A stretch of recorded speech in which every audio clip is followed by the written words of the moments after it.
Samajwadi party के कार्यकर्ता सम्मेलन में पहुंचे समाजवादी पार्टी के प्रदेश अध्यक्ष नरेश उत्तम पटेल ने कहा, आगामी समय समाजवादी पार्टी का है। प्रदेश की जनता भाजपा के झूठ को पहचान चुकी है।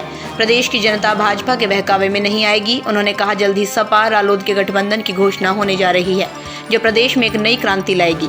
आगामी विधानसभा चुनाव पर इसका पूरा असर दिखाई देगा। उन्होंने कहा, गठबंधन के बाद बागपत लोकसभा की विधानसभाओं पर प्रत्याशियों का चयन होगा, लेकिन पार्टी नेतृत्व जिसे भी टिकट देगी सभी एकजुट होकर उसे जिताएंगे। उन्होंने कहा, पिछले चुनाव में भाजपा ने किसान हित में तरह तरह के वायदे किए, लेकिन अब भाजपा का झूठ चलने वाला नहीं। पहले चल गया था, लेकिन जनता पूरी तरीके से जान चुकी है। भाजपा ने धोखा किया है, किसानों को उनकी फसलों का मूल्य नहीं दिया। कहा था, हम स्वामीनाथन आयोग की रिपोर्ट लागू करेंगे, किसानों की फसलों का लाभकारी मूल्य देंगे, लागत से जुड़ा देंगे। महंगाई बढ़ाकर किसानों को और परेशान कर दिया। किसान एमएसपी की गारंटी चाहता है। आगामी समय में प्रदेश में सपा की सरकार बनने जा रही है। हमारी सरकार एमएसपी पर कानून बनाएगी और गारंटी भी देगी।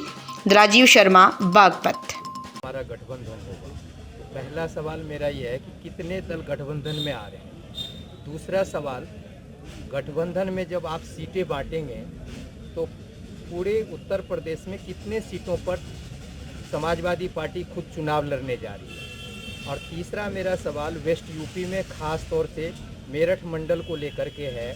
बागपत में 3 सीटें हैं। क्या उस 3 सीटों में से किसी एक सीट पे सपा के कैंडिडेट लड़ने जा रही है या नहीं, मैं ये जानना चाहता हूँ। गठबंधन का फार्मूला, गठबंधन में कौन कितनी सीट लड़ेगा, कौन सी सीट कौन दल लड़ेगा, ये हमारा नेतृत्व तय कर लेगा और आपके सामने हम लोग पेश करेंगे। आप भी तो प्रदेश अध्यक्ष हैं, तो मैं ये जानना चाहता हूँ, क्या प्रदेश अध्यक्ष को ये नहीं पता कि कितने सीटों पे कौन कौन लड़ेगा?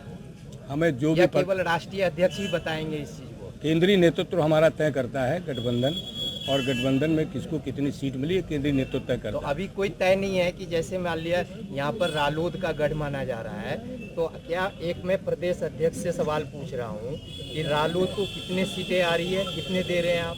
ये मैंने पहले ही कह दिया कि हमारा नेतृत्व तय करेगा, नेतृत्व अभी घोषित करेगा, आप सबको जानकारी भी दे देंगे। कब तक घोषणा होगी? इसकी कोई सीमा नहीं है। जब चुनाव घोषित होगा वो भी आपके सामने आ जाएगा। अभी की नज़र रालोद सपा गठबंधन पे, तो कब तक इसकी घोषणा हो जाएगी? बहुत शीघ्र घोषणा होगी। समाजवादी पार्टी के राष्ट्रीय अध्यक्ष माननीय अखिलेश यादव जी ने अभी थोड़े दिन पहले घोषणा भी की थी कि समाजवादी पार्टी का और राष्ट्रीय लोकदल का गठबंधन हुआ है। तो ये 7 तारीख को जो दवथवा रैली होनी है, उस मंच से घोषणा हो सकती है?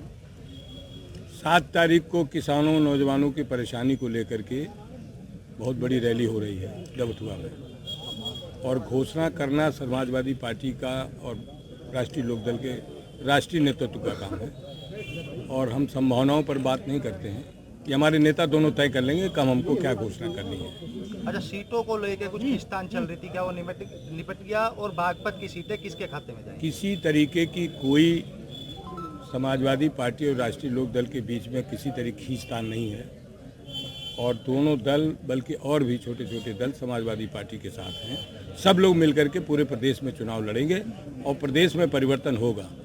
हर आदमी को, किसानों को, नौजवानों को भारतीय जनता पार्टी ने दुख दिया है, परेशान किया है। 4.5 साल के अंदर समाज का हर वर्ग बहुत परेशान है, जिसकी वजह से उत्तर प्रदेश के आने वाले 2022 के चुनाव में परिवर्तन होना तय है। जिस तरीके से समाजवादी पार्टी के राष्ट्रीय अध्यक्ष माननीय अखिलेश यादव जी की विजय यात्रा पर लोग अपना आशीर्वाद दे रहे हैं, किसान अपना आशीर्वाद दे रहे हैं, नौजवान सहयोग दे रहे हैं, इस तरीके की उमड़ती भीड़ से साबित होता है कि 2022 में समाजवादी पार्टी और गठबंधन का सरकार बनेगी। अध्यक्ष जी, आप छोटे दलों की बात कर रहे हैं, शिवपाल जी साथ आएंगे? तो मना किसने किया है? उन्होंने तो खुला ऑफर दे नहीं, क्या नजरिया है, क्या बातचीत कुछ चल रही है उनसे? हमारे नेता माननीय अखिलेश यादव जी ने आप सबके माध्यम से बहुत बार स्पष्ट किया है कि उनका पूरा सम्मान है और हर छोटे दल को हम समाजवादी पार्टी में एडजस्ट करेंगे। नहीं, सम्मान की बात तो कहते हैं, लेकिन साथ तो नहीं लेते हो। ये फिर बात उन्हीं से पूछ लीजिएगा। अच्छा, वो कांग्रेस से कोई संभावना है? किसी बड़े दल से गठबंधन के लिए साफ मना किया है कि किसी बड़े दल से गठबंधन का अनुभव ठीक नहीं रहा। छोटे छोटे दलों से समाजवादी पार्टी जो उनको एडजस्ट करेगी। तो क्या मान के चलते हैं प्रदेश में इस बार कितनी सीटें? सीट का सही आंकड़ा तो आप मीडिया के लोग हमसे बेटर आप जानते हो। हम तो समाजवादी पार्टी के कार्यकर्ता हैं। हमको साफ दिखाई देता है कि उत्तर प्रदेश में 2022 में परिवर्तन होगा और माननीय अखिलेश यादव जी उत्तर प्रदेश के मुख्यमंत्री होंगे।